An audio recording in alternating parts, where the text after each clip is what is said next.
10 जुलैचा कार्यक्रम गुरुपौर्णिमा. महर्षी व्यास हे आपल्या सर्वांचे परात्पर गुरु.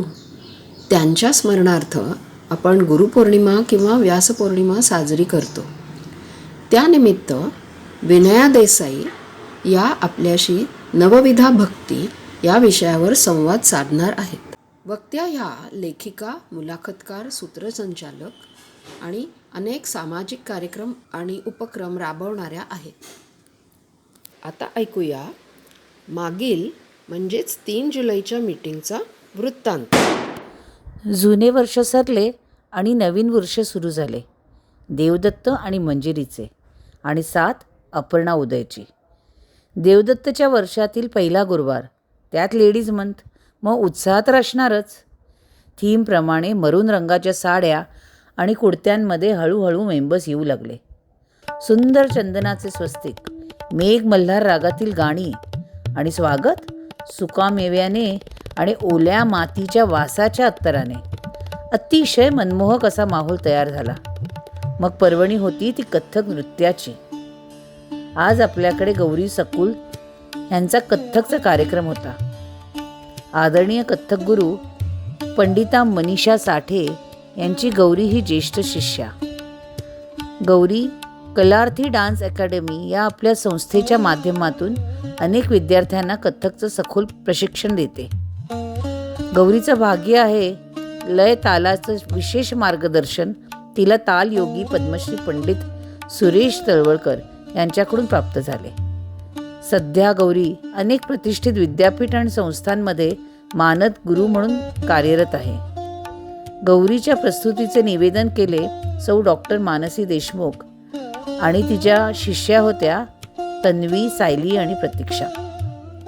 परंपरेने कार्यक्रमाची सुरुवात गौरी आणि तिच्या शिष्यांनी शिवस्तुतीने केली. मग गौरीने त्रितालचे सुंदर सादरीकरण केले. तत्कार, अंताक्षरी, एक हाती परण, भावपरण, गिरकी, परमेनू, चक्री अशा कथ्थकमधील विविध अंगांची तिने ओळख करून दिली. त्यानंतर शिष्यांबरोबर गौरीने कृष्ण आणि गोपिकांचा रामविलास प्रस्तुत केला. कार्यक्रमाचा शेवट केला तो कृष्ण भजनाने. पण आपल्याचा सर्वांचे भारावून टाकणारी प्रस्तुती होती ती दशाननाची. दशानन म्हणजे 10 मुखी रावण. गौरीने तिच्या अभिनयातून रामायणातील रावण पर्व अक्षरशः डोळ्यासमोर उभं केलं.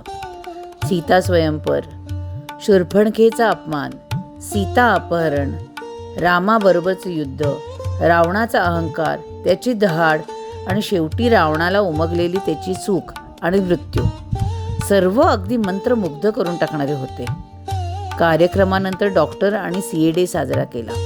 क्लबमधील सर्व डॉक्टर आणि CA यांना छोटी भेट दिली आणि केक कापला. आजचं जेवण अनुराधाताई आणि डॉक्टर बिनीवाले यांच्याकडून होते. त्यांना पंटू म्हणजे डॉक्टर अतुल यांना नातू झाला, त्याचं नाव तेज. या निमित्ताने डॉक्टर डेच्या दिवशी आपल्याकडे पाहुणे म्हणून त्यांची मुले डॉक्टर अतुल, डॉक्टर पराग, सून डॉक्टर वैशाली, नातू सौरभ आणि नातसू नीरा आले होते. छोले भटुरे, गुलाबजामचे चविष्ट जेवण जेवून सर्व मंडळींनी देवदत्त मंजिरीला शुभेच्छा दिल्या. नव्या वर्षाची सुरुवात एकदम झकास झाली. धन्यवाद. रामकृष्ण हरी माऊली. येतो म्हणून पत्र धाडले पंढरीरायाला, पत्र वाचून आनंद झाला विठुरायाला. गतवर्षीप्रमाणे यंदाही पंढरीची वारी करण्याचा मानस झाला. माझी सलग 3री वारी होती. मागील वर्षी माझ्याबरोबर रोटरीयन महेश डबीर पण आला होता. यंदा तो म्हणाला मी तुमच्याबरोबर आळंदी ते पुणे आणि पुणे ते सासवड येतो. खरं तिथं सांगावं असं वाटतं की एकदा अनुभवली की कशी कोणास ठाऊक दरवर्षी वारी करण्याची मनास ओढ लागते. वारी याचाच अर्थ येणे जाणे. तर त्याप्रमाणे मी देशमुख दिंडीमध्ये नोंदणी केली. आमची देशमुख दिंडी ही 100 वर्षाहून अधिक परंपरा असलेली जुनी दिंडी आहे. ज्ञानेश्वर माऊलींच्या रथापुढे 4थ्या दिंडीचा त्याचा मान आहे. तशी ही मानाची दिंडी आहे.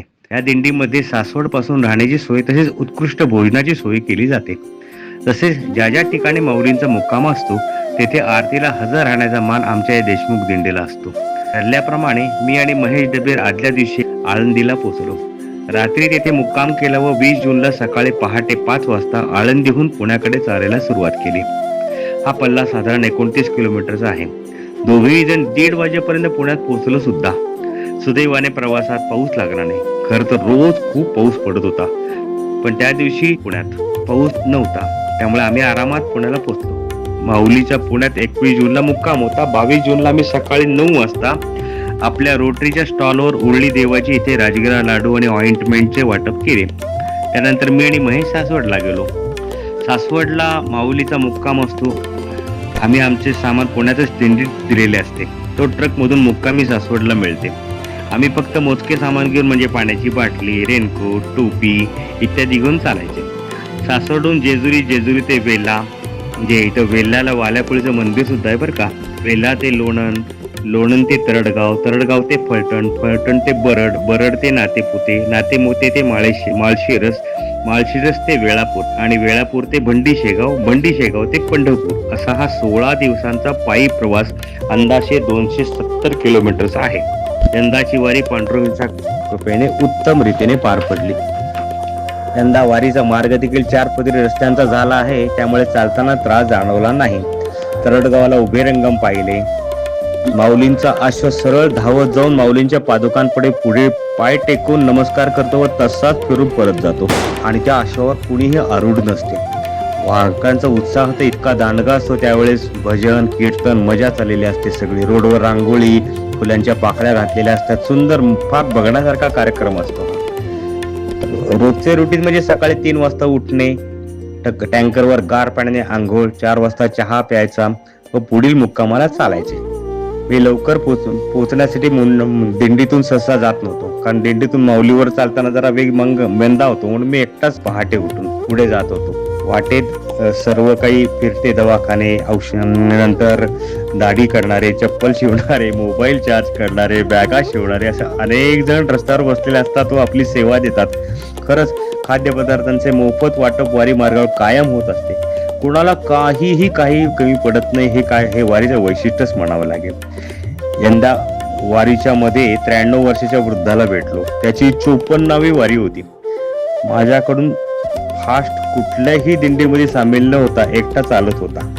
माझ्याहून फास्ट चालत होता. दरवर्षी वारी करायची हा त्याचा नेम असून अजूनही चालूच आहे. वारीमध्ये यंदा पाऊस ऊन दोन्ही नव्हते, त्यामुळे ढगाळ वातावरणात आरामात चालले झाले. पाय का दुखत नाही, दम का लागत नाही, काही कळत नाही.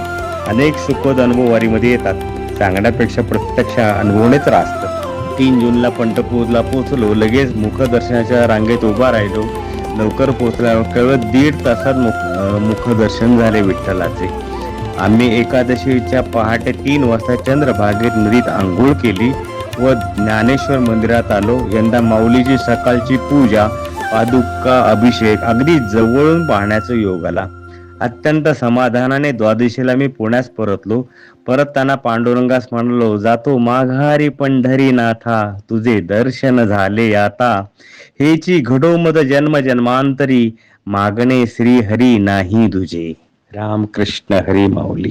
त्या बुलेटिनमध्ये आम्ही अनाऊन्स केलेल्या स्पर्धेत थोडासा आता बदल करत आहोत. स्पर्श परिसाचा या विषयाबरोबर विवाह 2047 हा आणखीन एक विषय सुचवत आहोत. साधारण 2 तपानंतर आपल्याकडची लग्ने कशी संपन्न होतील, त्याचे स्वरूप काय असेल, हे तुम्ही तुमच्या कल्पनेने भरारी घेऊन आमच्यापर्यंत पोचवा.